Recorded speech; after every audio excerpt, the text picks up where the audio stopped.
예로부터 까마귀의 울음소리는 흉조로 여겨졌다. 겁이 많던 사람들은 자신들의 안위를 위해 까마귀의 목을 베어 아무 소리도 내지 못하게 하였다. 까마귀가 울지 않자 세상은 평화로워 보였다. 도둑질과 살인을 해도 길조로 여겼고 서로를 모함하고 전쟁이 벌어져도 사람들은 여전히 길조로만 여겼다. 그러는 동안 세상은 범죄와 가난, 역병으로 점차 무너져 갔다.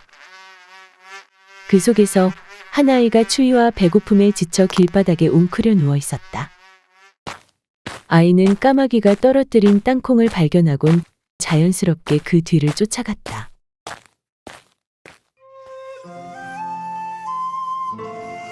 까마귀의 둥지에는 반짝이는 동전과 작은 씨앗들 그리고 포근한 깃털이 가득했다. 몸과 마음이 지쳤던 아이는 구멍 속에 따뜻한 둥지로 정신없이 들어갔다.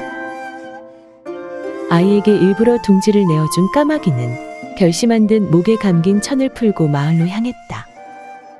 그리고 죽어가는 이들을 향해 오랜 침묵을 깨고 말했다. 그러나 사람들은 다시 들려온 까마귀의 울음소리에 두려움을 느꼈고 지금까지 닥친 인간 세상의 모든 불행을 까마귀의 탓으로 돌렸다. 수백 년간 침묵을 지켜온 까마귀는 목소리를 제대로 내보지도 못한 채 돌에 맞아 죽었다. 이후 길조를 상징하는 까치가 날아와 까마귀가 죽은 자리 위에 앉았다. 까치가 울자 까마귀가 울 때와는 달리 사람들은 기쁘게 맞이했다. 하지만 며칠 뒤 사람들은 곳간에 남아있던 얼마 안 되는 식량을 까치에게 몽땅 도둑 맞는다.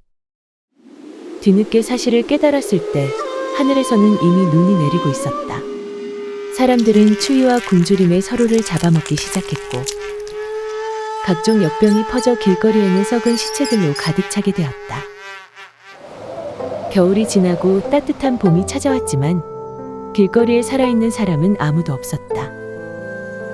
유일하게 살아남은 자는 까마귀 둥지를 발견했던 아이뿐이었다. 아이는 봄의 기운을 느끼고 둥지 밖으로 나왔다. 그리고 둥지에서 가져온 씨앗을 조심스럽게 땅에 심으며 새로운 계절을 맞이한다.